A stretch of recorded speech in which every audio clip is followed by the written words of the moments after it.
Then they took Jesus from Caiaphas to Pilate's headquarters. It was early in the morning. They themselves did not enter the headquarters so as to avoid ritual defilement and to be able to eat the Passover. So Pilate went out to them and said, "What accusation do you bring against this man?"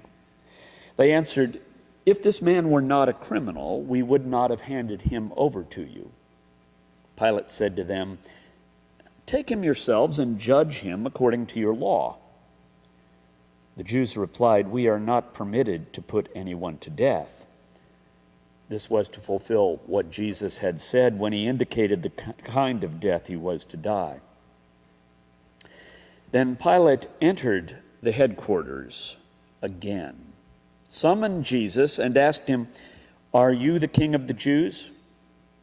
Jesus answered, "Do you ask this on your own, or did others tell you about me?" Pilate replied, "I am not a Jew, am I? Your own nation and the chief priests have handed you over to me. What have you done?" Jesus answered, "My kingdom is not from this world. If my kingdom were from this world, my followers would be fighting to keep me from being handed over to the Jews. But as it is, my kingdom is not from here." Pilate asked him, "So you are a king?" Jesus answered, "You say that I am a king. For this I was born, and for this I came into the world, to testify to the truth. Everyone who belongs to the truth listens to my voice." Pilate asked him, "What is truth?" This is the word of the Lord. Thanks be to God.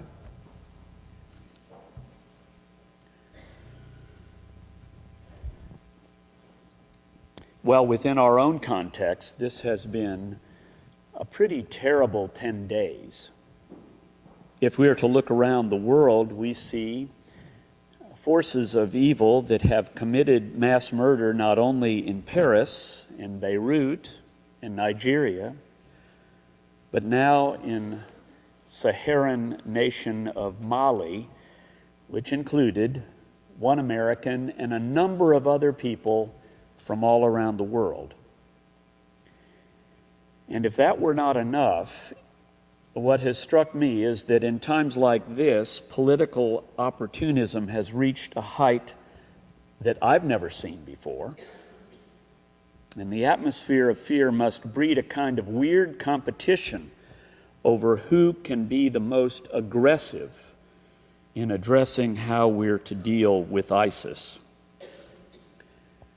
And in fact, 2 days ago, all of you know this, it reached such a pitch among one of the candidates that in an interview he affirmed the idea of a mandatory database for Muslims nationally, and perhaps even an identification card for each of them. It seems to me that Pontius Pilate, the Roman governor of Judea, might well have been quite at home with such measures as these. Because as most of you know, at least the sources outside the gospel make it very clear that Pilate was anything other than a milquetoast. He was extremely ruthless in dealing with the people who lived within his area.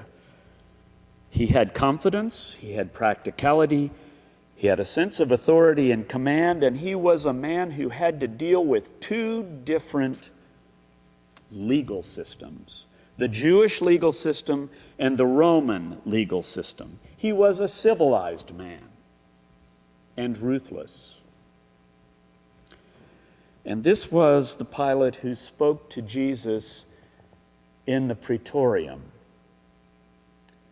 The Praetorium, by the way, is actually the word that's used in the passage. It says headquarters, but Praetorium is more like it. It was a huge, enormous garrison. It was a garrison that spoke of tremendous Roman power. What were important to this gentleman, Pilate, had to do with not just maintaining that power, but parlaying that power. His career, his emperor's notice, and perhaps even his promotion depended upon him hanging in there with that power. Now, if Pilate were asked the question, where is your ultimate allegiance? He would unequivocally and immediately reply, my allegiance is to the emperor. And he would do whatever needed to be done on behalf of Emperor Tiberius. And whether it was silly or conciliatory or unjust or inappropriately violent, that wouldn't have mattered to him in the least. Now, if we were asked, where is your allegiance? How would we reply to that? There are plenty of us who believe that being a good American and giving allegiance not only to our country, but to our family, to our friends, to our community, is a form of allegiance to Christ. But what happens if the claims of the gospel and the claims of the nation happen to be at odds? What happens if the claims of the gospel and the claims of one's family and friends happen to be at odds? We don't really like thinking about it. I'll rephrase that. I don't really like thinking about that because it makes things difficult. But I believe if we read this passage very carefully, what strikes us is the incredible difference in perception of the world between Jesus and Pilate. That's the picture we get. Two men who have incredibly different perceptions of reality. They possess different allegiances, they possess different attitudes, and it has to do with where their ultimate allegiance lies. And you know what? Those allegiances are still around today. That hasn't changed. Here's Pilate's first question. And you all read it, I hope, along with me. Are you the king of the Jews? Now that's a question I have to tell you is dripping with sarcasm. There is no way he actually believes that Jesus is any kind of king. And Jesus answers him with this very unusual remark. Do you say this on your own, or did others tell you about me? That may not seem like an important question in response to you, but it is to me. It is a profoundly important question. Does Pilate want to know this for himself? Or is he simply grilling Jesus on behalf of someone else who wants him convicted? Pilate's response, you see, shows no real interest in Jesus personally. It's just a matter of whether or not he can proceed with declaring him innocent or guilty. In all frankness, Jesus is meaningless to Pilate, except for whatever political waves he might choose to create.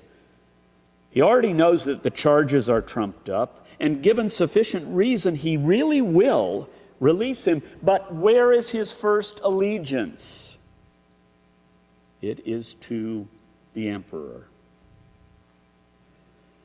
Pilate was interested in those trappings of kingship. Jesus didn't have an army waiting at the gates of Jerusalem. Jesus didn't have followers who were about to riot, and he even says so to Pilate. He commented to Pilate that his kingdom was not from this world, or else his retainers would have fought. What have you done? Said Pilate. Tell me what you've done. Show me your credentials. Where is this kingship that is not from here? You know, the thing is, monarchs, presidents, heads of state, all have a place. Their reign or their terms of office are always limited. They're limited by death. So where's the evidence of this Jesus' kingship? A professor by the name of Leonard Beachy once wrote these words. He heard a story about a rabbi. The rabbi came to a Protestant theological seminary and gave a speech. It was basically about Judaism.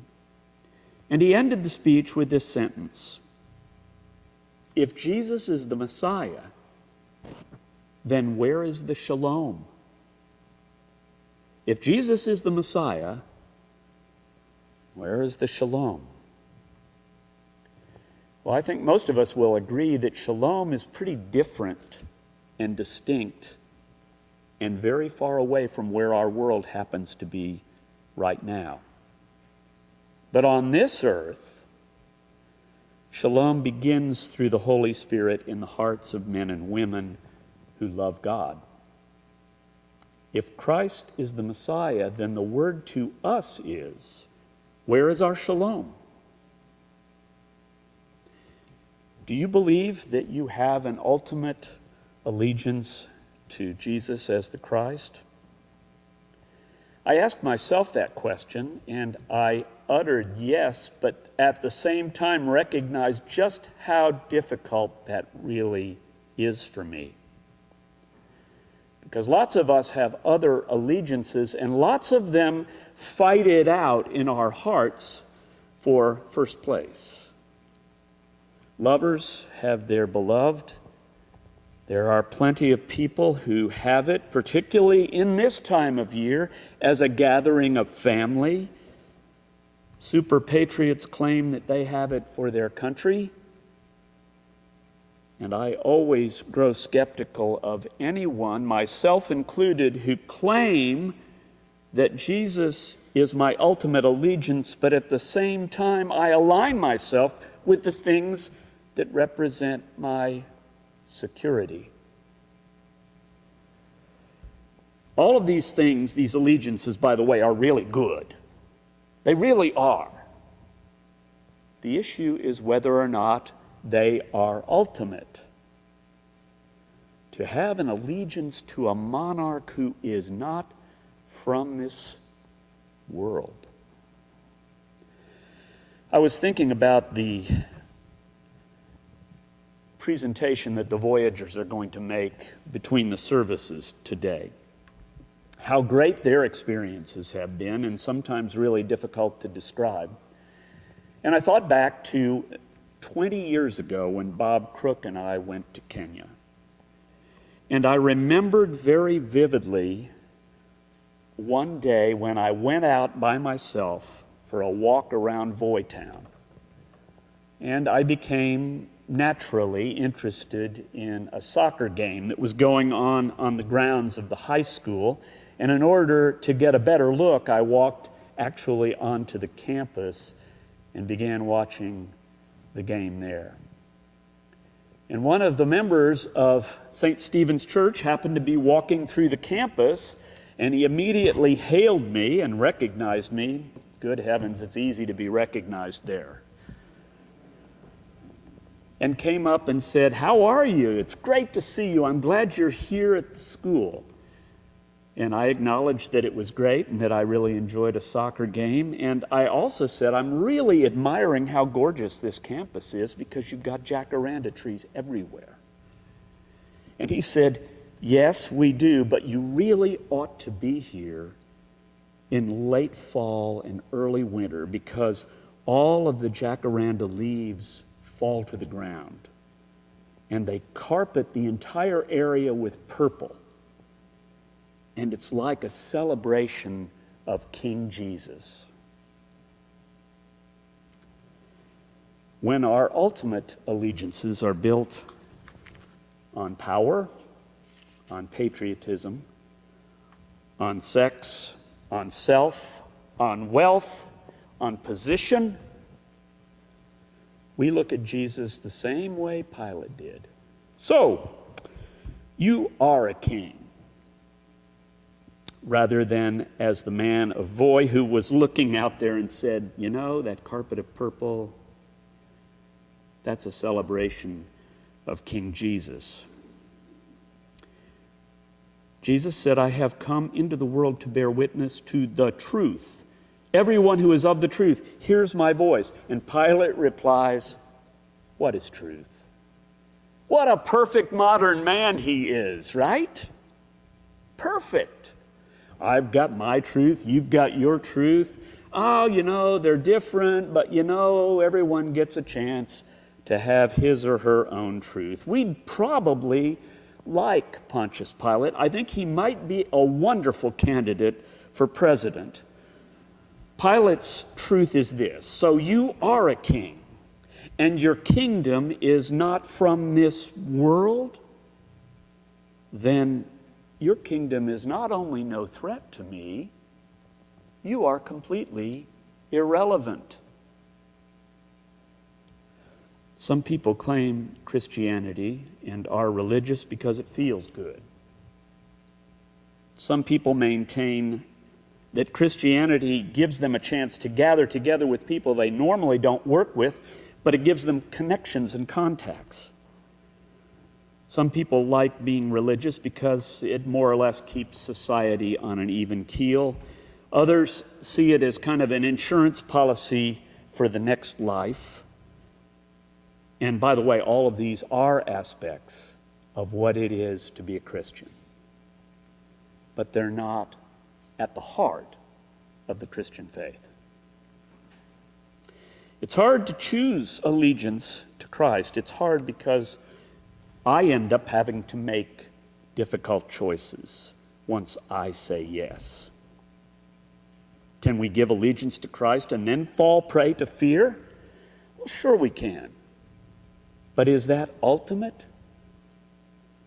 Can we give allegiance to Christ and then exercise no compassion whatever for the least of these, for the people who need the most, even though they may not be from our family of faith? Christ's truth is not what Stephen Colbert called truthiness. It is not convenient lies that go unchallenged because we're basically ignorant or too lazy to look it up, or because they tap into our anger. Christ's truth is about Jesus himself. His life, his death, his teaching, his resurrection. The truth of Jesus Christ is to be sought, explored, examined, and applied. And oh, that last part. I love the first three, but it's that last one, applied. Many of you are old enough to remember the point-and-shoot camera being a modern innovation. What we had before, if you had a good single-lens reflex, that you had to do all of the controlling, and in a newfangled way, the rangefinder could be adjusted manually. What a deal! Our lives are a lot like that.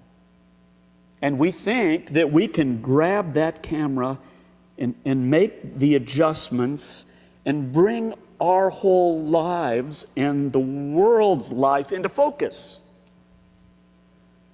And as we work at that, if we seek and explore and examine and apply the truth of Jesus Christ, sooner or later, we're going to discover it's not we who are behind the camera. It's Christ who's bringing us into focus, who gets us into the truth picture. Pilate presented Jesus to the people, and he told the crowd, I find no offense in him. But there really is offense in him. He's an offense to my business as usual. He is an offense to all the old ways of life that I've dug channels through my heart with. He's an offense to other monarchs of my heart. When he makes an appeal for our full allegiance, it's not an idea. It's not a force. It is truth. Truth incarnate. Amen.